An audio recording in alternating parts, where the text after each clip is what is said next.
Bonjour et bienvenue dans cette émission consacrée aux pensées poétiques de Hölderlin. Nous arrivons au terme de la lecture du poème « Comme lorsqu'au jour de fête ». Le propos de la dernière strophe peut paraître difficile à approcher, d'autant plus, comme je l'ai dit l'autre fois, que cette strophe demeure inachevée et que Hölderlin en a écrit plusieurs versions. Nous sommes confrontés à une mise en garde qu'il s'agira d'expliciter. Je vous propose d'écouter cette dernière strophe, complétée de la fin de la précédente, puisqu'elles sont liées. Je m'appuie toujours sur la traduction française de Jean-Pierre Lefebvre, disponible dans l'anthologie bilingue de la poésie allemande, publiée dans la collection de la Pléiade. Je tiens compte aussi de la lecture que propose Heidegger de ce poème, que l'on peut lire dans Approche de Hölderlin. Car pour peu que de cœur pur, comme les enfants nous-mêmes nous soyons, qu'innocentes soient nos mains, le rayon du Père, le pur, ne brûlera pas notre cœur, et celui-ci, bien que profondément ébranlé, compatissant avec les douleurs du plus fort, demeurera dans les tempêtes déferlantes du Dieu, à son approche, inébranlable. Malheur à moi, pourtant, qu'en deux, malheur à moi, et si je dis aussitôt que je me suis approché pour contempler les célestes, et que même il me jette profondément sous les vivants, moi, le faux prêtre, dans l'obscurité, pour que je chante à ceux qui savent apprendre le chant de la mise en garde. Là-bas. Reprenons la lecture de la 8e strophe, là où nous l'avons laissée. Il y faut le geste donc de saisir et de porter dans la main le rayon du Père. Je le traduis ainsi. Il y faut le geste de sauter dans le mouvement d'énonciation en prenant appui sur ce qui revêt une consistance imaginaire, de plonger dans le processus symbolique qui implique la dimension radicale de l'effacement de l'imaginaire attaché au signifiant, et de n'en retenir qu'un trait unaire relatif au désir en tant qu'il engage à aller à la rencontre du réel, en portant sur soi le mouvement d'un dire pour ce qui pourra en advenir de cette dimension du sacré en deux mots, propre à l'inconscient selon le principe de jouissance. Porter implique un recueil ou recueillement qui comporte en lui un vide, un rien d'étant. C'est le rien qui fonde. Il n'est pas le résultat de la négation, mais au contraire son origine. Avec le rien, le vide, il s'agit donc de laisser venir ce qui n'est rien d'étant. Comment entendre ce que Hölderlin nomme maintenant « rayon du Père » ? Avant de risquer une lecture, parcourons ensemble la trajectoire que le dit rayon dessine. Sémélé est mortellement touché par lui. Il en découle la naissance de Dionysos. Comme elle, le poète se laisse atteindre par le rayon sacré, mais étant tourné vers le sacré, il n'en meurt pas et c'est la révélation de la pulsion de mort comme cause et moteur de la pulsion de vie, c'est-à-dire le mouvement dynamique et créatif propre à l'inconscient. Faisant le geste de porter sur soi le mouvement du rayon comme signifiant, de le recueillir comme un rien, son effet n'est plus mortel, mais au contraire, fait place à l'ouverture sur l'ouvert, celui sacré en son propre déploiement. Aussi, ce retournement entraîne un tournant du sacré lui-même. Un tel porté poétique n'est en effet pas sans conséquence pour ce que devient le Père d'une part et le sacré de l'autre. Car en effet, ce geste déporte aussi bien le sacré que le Père. Ils subissent l'un et l'autre l'ébranlement issu du chaos sacré, que je propose d'entendre comme ébranlement de la pulsion de mort. Le rayon sacré menace même le sacré encore plus profondément de la perte de son être, dit ici Heidegger. Et il poursuit. L'ébranlement prend fond à la profondeur où le sacré partage les souffrances d'un Dieu. De quoi souffre le sacré et Dieu ? Précisément de l'extraction de ce rayon, le pur, l'éclair qui ne brûle pas, qui n'éprouve aucune douleur, le cœur en son éternité qui reste inébranlable. Parce que l'éternité de toujours, dit Heidegger, la permanence dans la loi rigoureuse intacte est une souffrance. Le cœur éternel souffre à partir de son commencement essentiel. Il poursuit ainsi, s'offrant dans le déchirement de l'éclair qui est souffrance, le sacré demeure cependant ainsi rayonnant dans la vérité de son essence et souffre ainsi initialement. Souffrir, c'est demeurer ferme au commencement. Que faut-il en retenir ? Le rayon du Père peut résonner pour nous d'une manière très claire. Le processus à l'œuvre dans le poème montre un vide produit au lieu du grand autre, à savoir S de grand tabaret, qui vaut comme l'essence du trait unaire. Partant du rayon du Père comme rien, car ayant subi l'ébranlement du chaos, à savoir l'effacement de la dimension imaginaire du signifiant, le trait du Père, en tant que trait unaire, révèle la loi rigoureuse qui déporte le sacré lui-même. Et à ce titre, la loi rigoureuse est celle de l'inconscient. Christian Firens dit ceci qui va dans ce sens.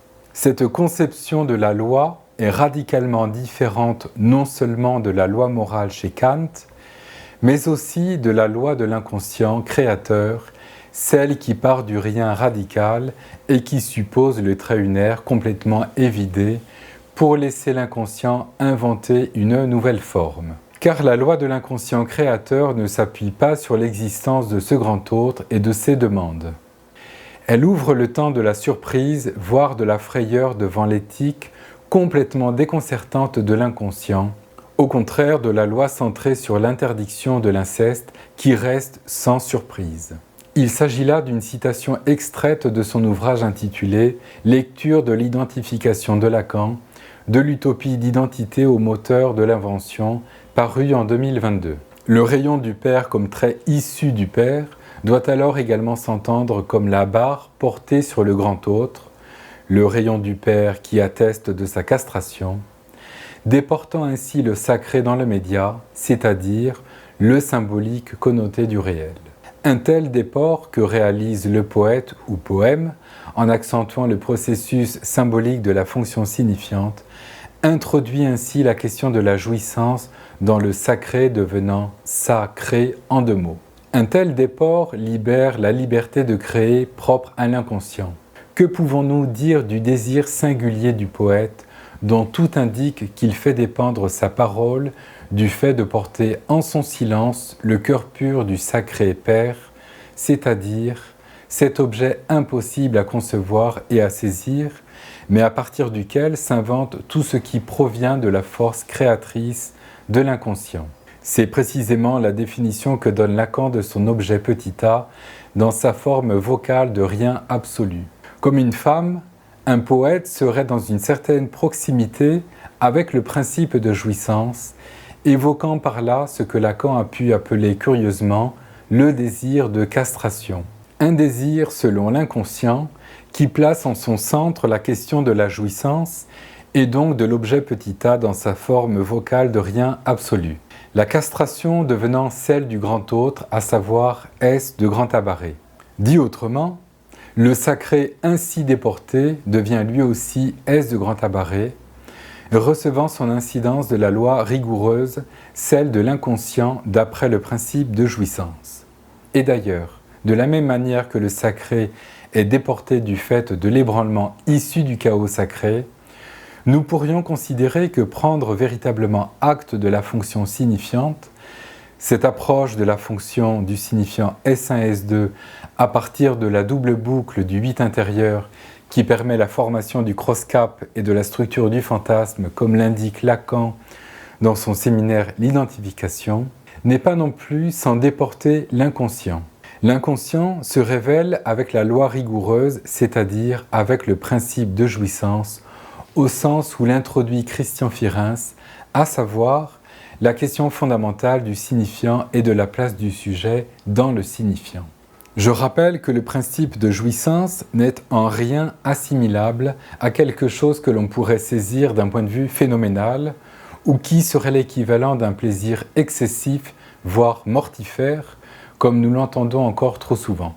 Non, la jouissance en tant que principe se rapporte précisément au premier étage du schéma de la division du grand autre par la question du sujet, telle que l'introduit Lacan dans son séminaire « L'angoisse ». Elle se présente comme la question du sens de l'être par un sujet non encore advenu, adressé au grand autre, en tant que champ du signifiant.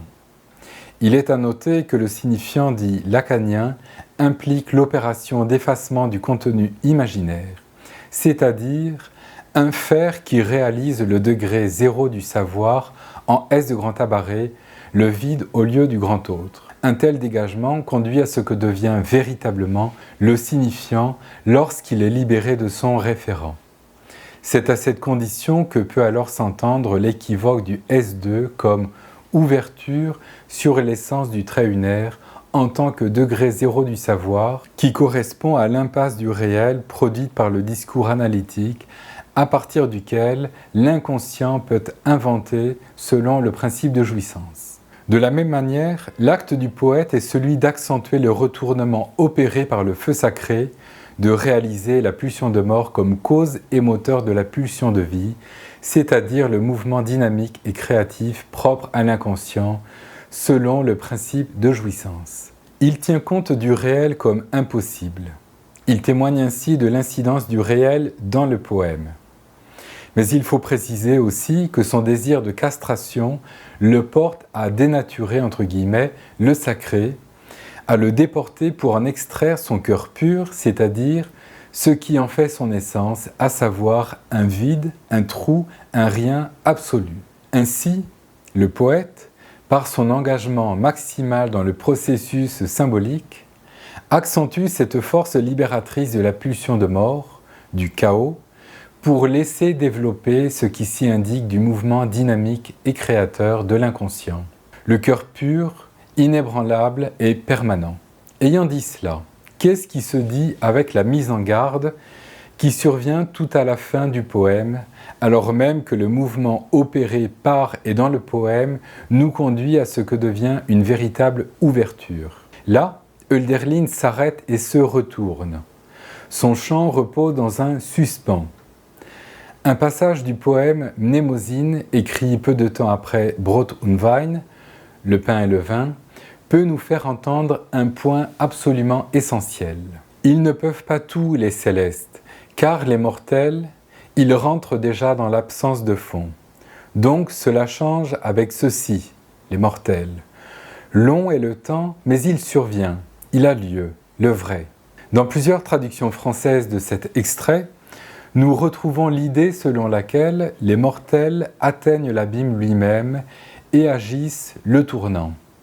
Or, ceci ne s'accorde pas avec la prudence et la modestie d'Hölderlin quant au faire poétique à partir du mouvement du dire. Si un virage se prend, il n'est pas le fait des mortels. Cependant, un changement doit en passer par eux, du moins par certains. Si les mortels, du moins certains, rentrent dans l'absence de fond, au sens de se lancent dans le mouvement abîmant, pour autant, il n'est pas dit qu'ils atteignent le fond de l'absence. Il est même plutôt dit qu'ils n'atteignent justement pas l'abîme. Il y a à maintenir cet écart irréductible qui vaut comme le réel en tant qu'impossible au sens lacanien du terme. Sans cela, le risque est de suivre aveuglément la puissance aliénante qui voue l'homme à l'égarement nihiliste de l'avoir, du savoir, du vouloir et du pouvoir. À ce titre, contrairement aux apparences, Hölderlin est bien le dernier des fous quand il témoigne d'un faire poétique qui n'a d'autre appui que le mouvement du sans fond de l'abîme, le vide au lieu de l'autre, où ça s'invente à partir de rien. Nous sommes dorénavant arrivés à la fin de la lecture de ce poème, pour le moins retournant qu'est Comme, lorsque jour de fête de Friedrich Hölderlin. Bien sûr, il y aurait encore beaucoup à dire, mais je m'arrête là. Je vous donne rendez-vous à la rentrée de septembre.